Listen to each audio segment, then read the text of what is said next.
Have you ever been in a position where you're in a lot of pain or you've got some other medical condition and you go to see the doctor and the doctor can't find any medical reason for it? And even tests don't reveal any medical reason for it. It can be very worrying and stressful. So today I'm going to talk to specialist Carole Randell, who's got personal experience in this area, and also helps people in this area too. But first, I'm going to ask Carole, what is it that stresses her out on a day-to-day basis?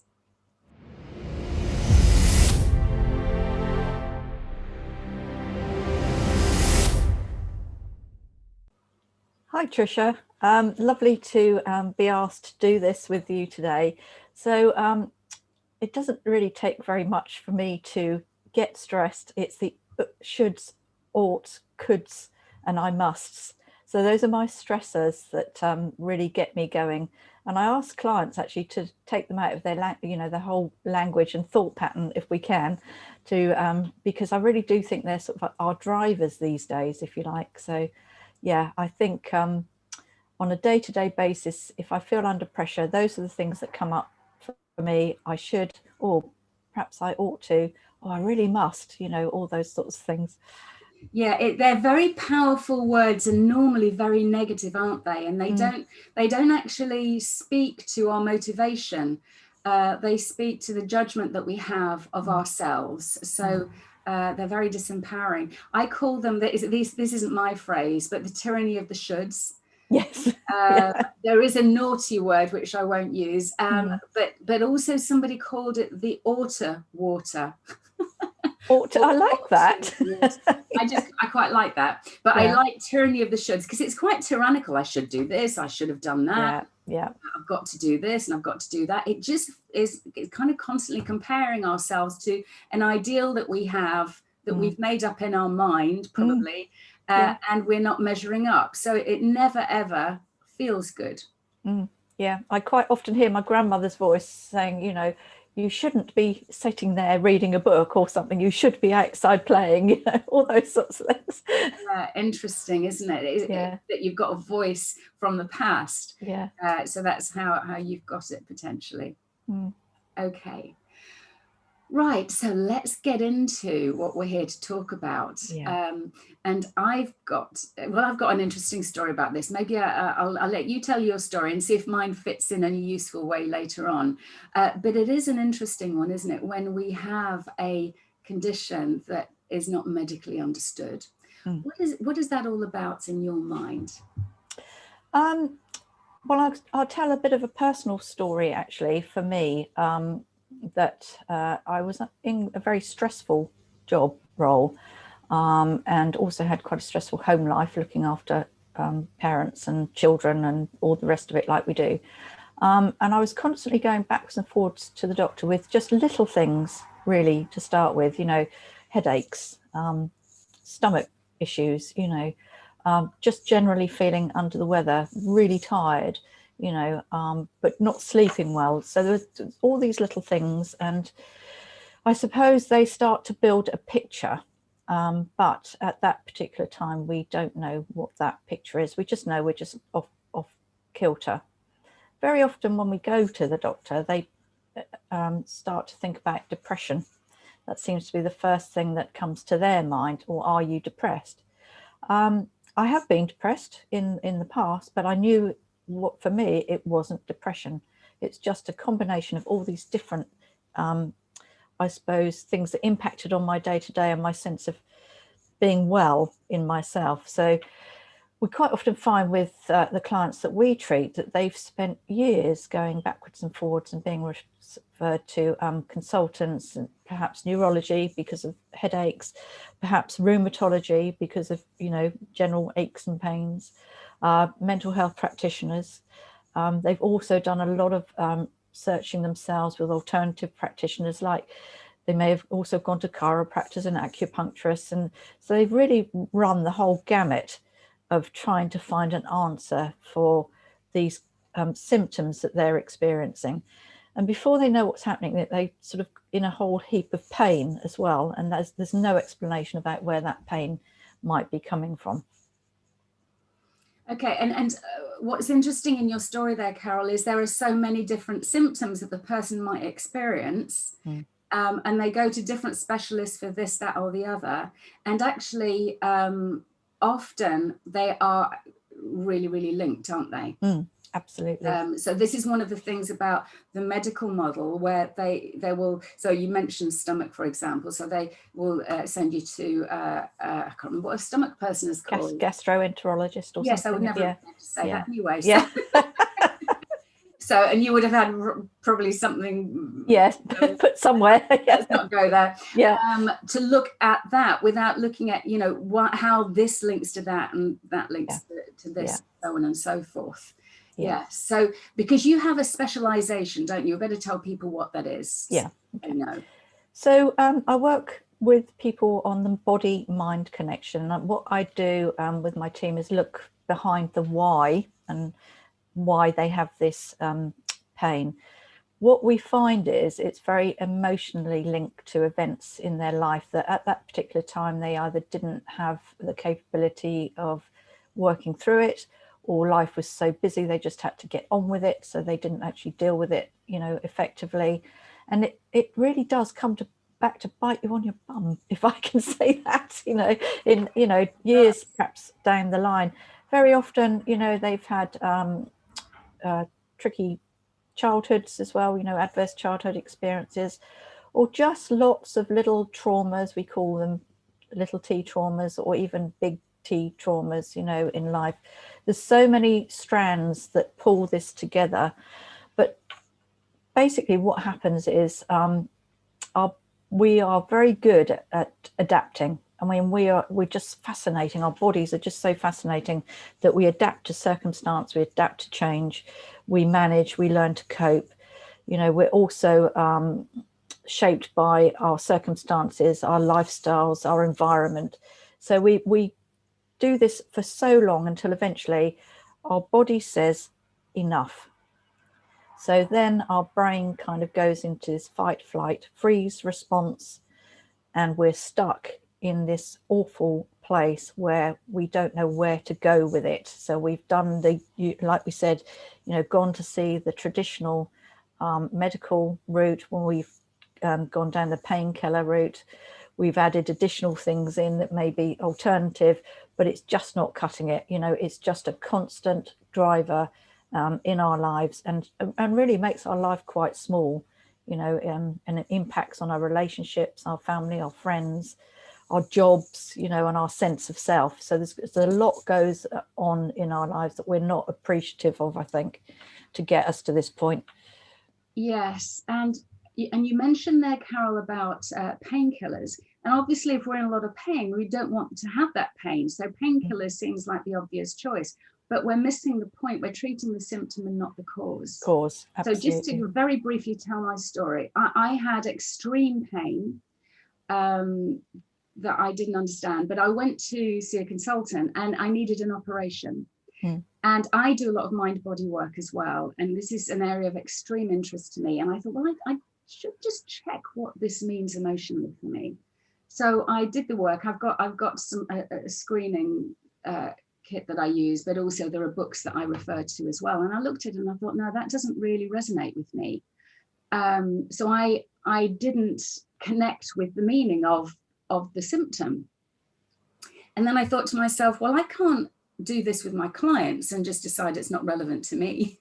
It just seemed disingenuous. So I really did some work on myself to find out where in my life could this possibly be true. And it took me a long time. I'm not talking like minutes or hours, I'm talking about days. It took a lot of self-exploration for me to go, oh my, it's that's what that's all about. And it was an area that I had a particular perception of, but there was another reality at play, which I was blind to in that moment. Does that, no, not blind to in that moment, but blind to at that time. And the realization was like, oh my God. And this is no word of a lie. The pain went completely and I didn't need the operation. And there was a very physical thing there that is no longer there.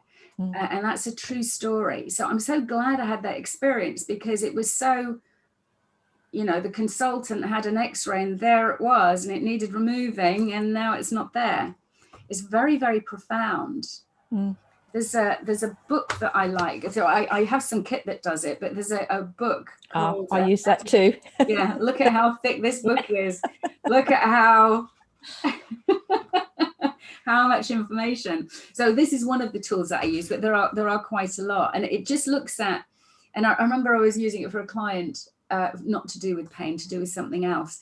And I said, well, let's have a look, see what it says. And she was quite blocked off emotionally. And we had a look, and she said, that is completely spot on. Actually, no, there was one little tiny, so from a bunch of text like this, there was like that much that she didn't connect with. And we were able to do some work now on that, which she was closed off to. It's so interesting, isn't it? So this is the mind body. So so I told you my story. What I did was just looked very deeply, and didn't accept my first answer or my second answer or my 20th answer. I just kept looking. What else can somebody do you think, that might help them in this way?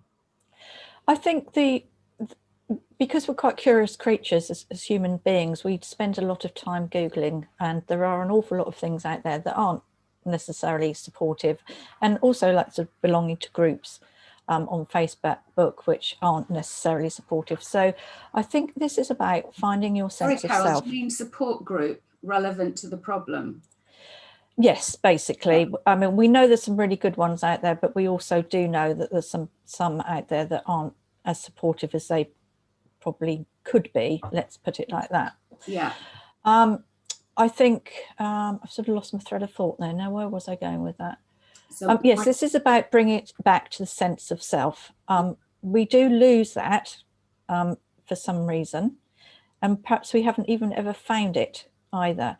And you touched on something just now about beliefs, but didn't actually say it was about a belief that you had, which you found out was intrinsically not necessarily true. And we adopt these beliefs and these ideas from other people as we grow up. They're not necessarily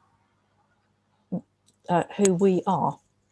So one of the big questions I think that, you know, helps clients is asking them, so in relationships, I break it down, and one of the relationships we look at is, what's your relationship with yourself like? And I can absolutely guarantee there's complete silence. Nobody actually considers that at all until they start doing the work. And this links back to what you said originally about I should have, woulda, coulda. Yeah.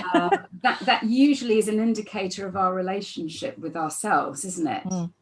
And comparing ourselves to others and finding ourselves wanting and being kind to other people, but not finding that ability to be kind towards ourselves. Are signs, but people are not in tune with that even, are they? So when you ask that and you get the silence, what happens? How do you connect people with what's going on for them? Well, apart from the obvious choice of different exercises that we provide for people to start to connect with themselves, we also do things like meditations, like loving kindness meditations. We look at and make suggestions about putting things into their day for self-care. And I promote something called a kindness jar, so that you fill it full of lovely things that may be just something as simple as buying the best hand cream you can afford and making sure you do that every day, you know, do your hands every day, maybe going out for a walk every day. It may be being able to sit for 10 minutes even on your own, having a cup of coffee or a cup of tea, or in nature. So we're looking at ways to promote that sense of being with the self, because we're so busy these days. What we find really difficult is just sitting still, just even for 10 minutes, because we feel that we should be, must do, you know, all those sorts of things. So actually to sit still and take time for yourself is a really difficult challenge for us. Yeah, it's very difficult. I've had to train myself to do that. because I've got a very busy mind and a very busy life. And what I've started to do now is saying, I'm so busy, I just need to do nothing for a bit. Yeah.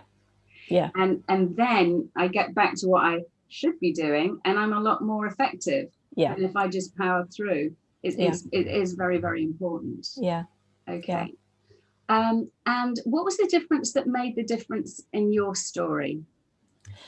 For me, I'd got to an incredibly low place. In effect, I couldn't function. I was so bad. I mean, I ended up being diagnosed with chronic fatigue and fibromyalgia. This was very much all about adverse childhood experiences and not being able to work through them, and understanding about the impact that has had on me, and how I really entered into adult life very unprepared and emotionally completely cut off. I had, I did the usual things like we all do, got married, had children, had a career, but actually just keeping going, eventually my body said, that's it. You've just got to stop. You've got to stop long enough to start to listen to what your body is telling you, because I just literally didn't have a cut-off switch at all. And I was just constantly going. Yeah. It was really hard. It was a good 10 years of recovery for me. Wow. That's when I got really interested in the connection between the body, mind, and emotions, and how if we don't deal with those, they come out as these symptoms. Yeah, absolutely. 10 years recovery. And I know that we both do work with ME as well, don't we? Yeah. So ME, chronic fatigue and fibromyalgia have a lot of similar symptoms, that they are quite different. But it's looking at the cause, not the symptom. Yeah. I've got a lovely quote that I'd like to share. What have I done with it? I put it in a safe place. That's stressful. Me and my safe places. Oh dear. And this is from Candice Pert. I've forgotten the name of her book now. Who's a PhD, and she says that most psychologists treat the mind as disembodied, a phenomenon with little or no connection to the physical body. Conversely, physicians treat the body with no regard to the mind or the emotions. But the body and mind are not separate, and we cannot treat one without the other. So this is, she's very much a proponent of mind, body, and I absolutely agree. You can't do one without the other. So in my work, I'm always kind of looking at the two sides of them, as you are as well. Okay, that's lovely. Thank you. Okay, so I always ask my guests if there's a book that they'd like to recommend that they found particularly helpful in their lives. And I think you've got a particular one, haven't you? I have. It's Bruce Lipton's Biology of Belief. Conveniently, I have it here. Yeah. Because you gave yours away, didn't you? I did. But I do have it on Kindle, so I haven't totally given it away. But I do recommend people to read that, particularly when they come to me and say, I still can't believe these symptoms are emotionally based. Yes. So, that was a critical turning point for me when I read that book, the first one I read about it, and also Candice Pert that you mentioned too. You remember the name of that book? I've forgotten the name of it. I can't remember the name of it. I'm sorry. Never mind. Let's not worry about it. Let's not worry about it. People can look if they want to. But yeah, absolutely fascinating reads, both of them. Yeah. And real groundbreakers of their time too, weren't they? It's because I read this many years ago. A friend of mine said, you must read it, and I thought, the Biology of Belief, and it says unleashing the power of consciousness, matter and miracles, and I thought, it's a bit woo-woo for me, but it's really fantastic. You can tell I've got lots of marks where useful information and markers there, things that are prove that this is a really excellent book to read. Okay, thank you so much, Carole, for your time today. I'm sure that people find it very helpful. Thank you, everyone, for listening. If you found this helpful, it would be really good if you could share it. Other people might find it helpful too. You never know what difference it might make. You might also want to subscribe if you haven't already. And also, if you want to make any comments below, it would be lovely to see them. Thank you.